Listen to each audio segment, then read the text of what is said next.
नमस्कार।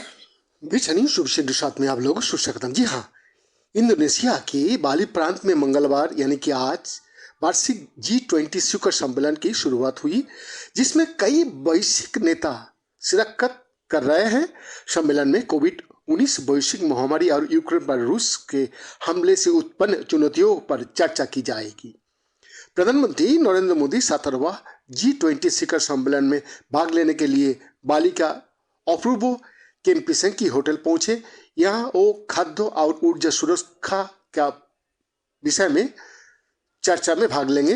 मोदी का साथ विदेश मंत्री एस जयशंकर, राष्ट्रीय सुरक्षा सलाहकार अजित डोभाल और G20 शेरपा अमिताभ कांत भी मौजूद है। होटल में पीएम मोदी के साथ अमेरिकी राष्ट्रपति जो बाइडेन, फ्रांस के राष्ट्रपति इमैनुअल मैक्रों और अन्य नेता मौजूद है। प्रधानमंत्री नरेंद्र मोदी और अमेरिकी राष्ट्रपति जो बाइडेन ने सम्मेलन के दौरान बातचीत की। G20 सम्मेलन से जुड़े लेटेस्ट अपडेट अब देखिए। बाली में G20 शिखर सम्मेलन के दूसरा भाग में प्रधानमंत्री नरेंद्र मोदी अपने 30 कार्य सत्र में भाग लेंगे, जो डिजिटल परिवर्तन विषय पर होगा। शिखर सम्मेलन से इधर प्रधानमंत्री विश्व के अन्य नेताओं का साथ द्विपक्षीय बैठक करेंगे। प्रधानमंत्री मोदी के इस सम्मेलन में 8 से अधिक देशों का साथ द्विपक्षीय बैठक करने का उम्मीद है। बाली में G20 सम्मेलन के दौरान प्रधानमंत्री नरेंद्र मोदी ब्रिटेन की पीएम ऋषि सुनक से भी मिले। इस दौरान दोनों नेताओं के बीच बातचीत सुंदर हुआ। मालूम है सुनक भारतीय मूल का है। प्रधानमंत्री कार्यालय की ओर से कहा गया, बहुपक्षीय शिखर सम्मेलन विभिन्न मुद्दों पर विचारों के आदान प्रदान के लिए नेताओं के लिए अद्भुत अवसर प्रस्तुत करता है। प्रधानमंत्री नरेंद्र मोदी और नीदरलैंड के पीएम मार्क रूट ने इंडोनेशिया की बाली में G20 शिखर सम्मेलन के दौरान बातचीत की।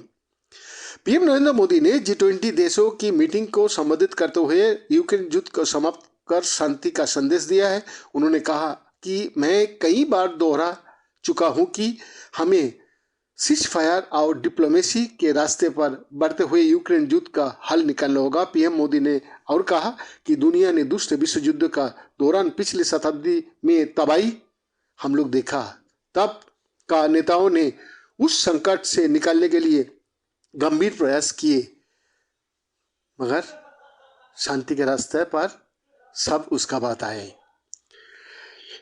इंडोनेशियाई राष्ट्रपति जोको विडोडो ने कहा कि दुनिया के लोगों के प्रति सभी नेताओं की जिम्मेदारी बनती है। जिम्मेदार होने का मतलब संयुक्त राष्ट्र चार्टर का लगातार पालन करना है।